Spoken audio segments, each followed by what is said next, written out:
Pernahkah terbesit di benak kita bagaimana sih kriteria guru yang ideal di dalam Islam? Apakah guru yang dapat memberikan pengajaran kepada anak didiknya atau guru yang bisa mengayomi anak didiknya? Lalu bagaimana pula kriteria peserta didik yang ideal di dalam Islam?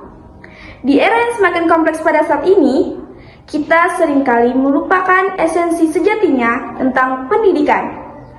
Assalamualaikum warahmatullahi wabarakatuh. Halo semuanya, perkenalkan nama saya Putri Mardatila dengan NIM 1251 1620 660. Saya merupakan salah satu mahasiswi program studi bimbingan dan konseling pendidikan Islam dari kelas 1D. Video ini dibuat untuk memenuhi tugas ujian akhir semester mata kuliah Filsafat Pendidikan Islam yang diampu oleh Ibunda Fitra Herlinda SAG MPD.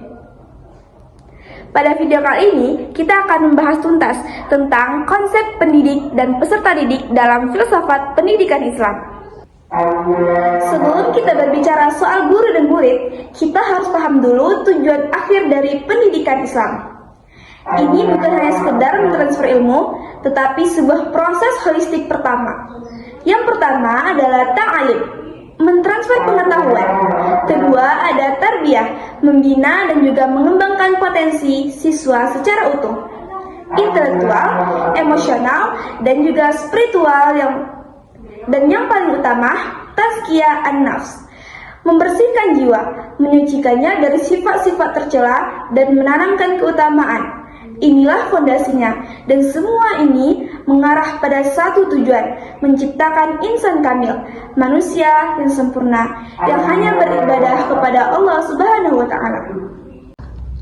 Baiklah, sekarang kita akan bahas tentang konsep pendidik dalam filsafat pendidikan Islam.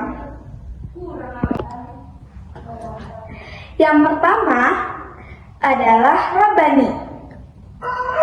Ini merupakan seorang pendidik. Guru merupakan seorang tenaga kependidikan. Yang kedua ada Mustafa Al-Fikri. Buku-buku ilmu pengetahuan merupakan simbol otak yang bersinar. Yang ketiga, Uswah Hasanah. Seorang guru yang sedang membantu sesama atau menunjukkan akhlak mulia. Sekarang, mari kita gali sosok pendidik yang ideal. Dalam filsafat Islam, pendidik bukanlah sekedar pengajar, melainkan seorang murabbi, yaitu pembina. Nah, seorang pembina memiliki beberapa kriteria. Yang pertama ada Rabbani.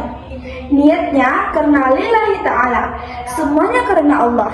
Ia menyadari bahwa pendidik adalah amanah dari Allah. Yang kedua, Mustafa Al-Fikri. Ia harus terpelajar, menguasai ilmu yang diajarkannya, baik ilmu agama maupun ilmu umum. Tidak mungkin kan seorang pengajar, tetapi mereka tidak tahu apa yang mereka ajarkan dan mereka tidak menguasai apa yang akan mereka berikan kepada anak didiknya. Yang ketiga ada Uswah Hasanah. Ia adalah teladan, akhlaknya lebih indah dari perkataannya. Bagaimana mungkin murid akan belajar jujur jika gurunya tidak? Yang keempat, memiliki kemampuan menyampaikan. Ilmu yang banyak tapi tidak bisa disampaikan sama saja dengan buku di perpustakaan. Ia harus mampu mentransfer ilmu dengan metode yang tepat.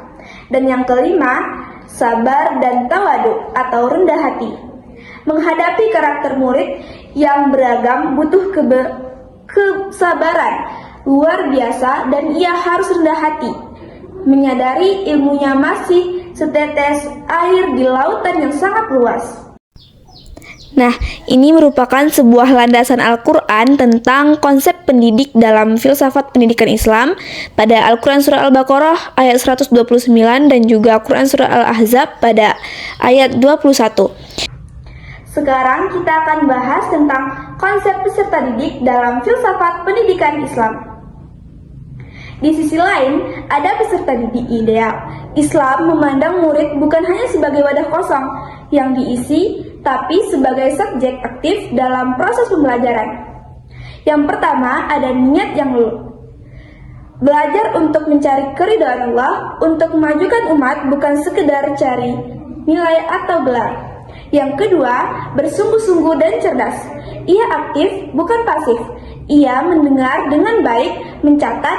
Yang terpenting, berani bertanya jika tidak mengerti. Yang ketiga, tawadu atau rendah hati. Ia menghormati gurunya, menyadari bahwa gurunya adalah jendela ilmu. Ia tidak sombong dengan sedikit ilmu yang dia miliki. Yang keempat, istiqomah. Belajarnya konsisten, tidak putus di tengah jalan. Ilmu adalah lautan yang berapi. Dan yang kelima, hafizun lil ilmi. Ia menjaga ilmunya dengan mengamalkan dan mengajarkannya. Walaupun hanya satu ayat, ini merupakan sebuah bentuk rasa syukur atas ilmu yang telah kita peroleh. Nah, jadi hubungan antara guru dan murid itu di dalam Islam bukan seperti hubungan antara atasan dan bawahan, tetapi adalah hubungan yang penuh dengan mawaddah warahmah, penuh kasih sayang dan juga belas kasih. Guru membimbing dengan penuh kasih, murid menerima dengan penuh hormat. Ada kepercayaan yang terdapat di dalam hubungan ini. Guru percaya pada potensi yang dimiliki oleh muridnya, sedangkan murid percaya pada bimbingan guru. Ini adalah simbiosis mutualisme, saling melengkapi untuk mencapai tujuan dalam pendidikan yang hakiki. Ini adalah landasan Al-Quran Surat Al-Luqman ayat 13-19.